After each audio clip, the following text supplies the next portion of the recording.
Le secteur du bâtiment traverse une semaine sous haute tension, entre décisions politiques, critiques du terrain et affaires judiciaires majeures. Commencement avec le plan d'électrification du gouvernement. Objectif affiché, accélérer la sortie des énergies fossiles. Concrètement, dès fin 2026, les chaudières gaz seront interdites dans les constructions neuves. Et d'ici 2030, la France vise 1 million de pompes à chaleur installées chaque année. Un plan massif, avec des aides publiques qui doivent passer de 5,5 à 10 milliards d'euros par an. Mais attention, il ne s'agit pas d'argent nouveau, plutôt d'une réorientation des dispositifs existants. Sur le terrain, les réactions sont très critiques. La CAPEB alerte sur un risque immédiat pour les artisans plombiers chauffagistes, dont l'activité repose encore largement sur le gaz dans le neuf.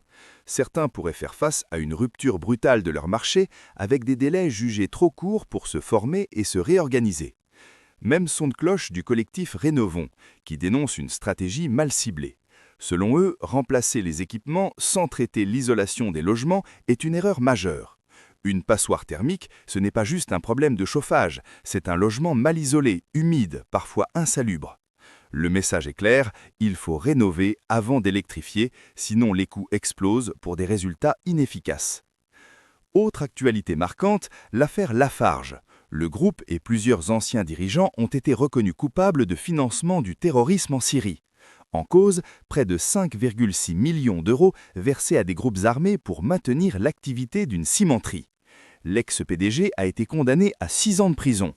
Une décision lourde qui marque durablement l'image du secteur. Enfin, sur le plan réglementaire, des élus tirent la sonnette d'alarme sur la loi de simplification. Ils dénoncent un risque de recul du zéro artificialisation nette avec des dérogations qui pourraient relancer l'étalement urbain.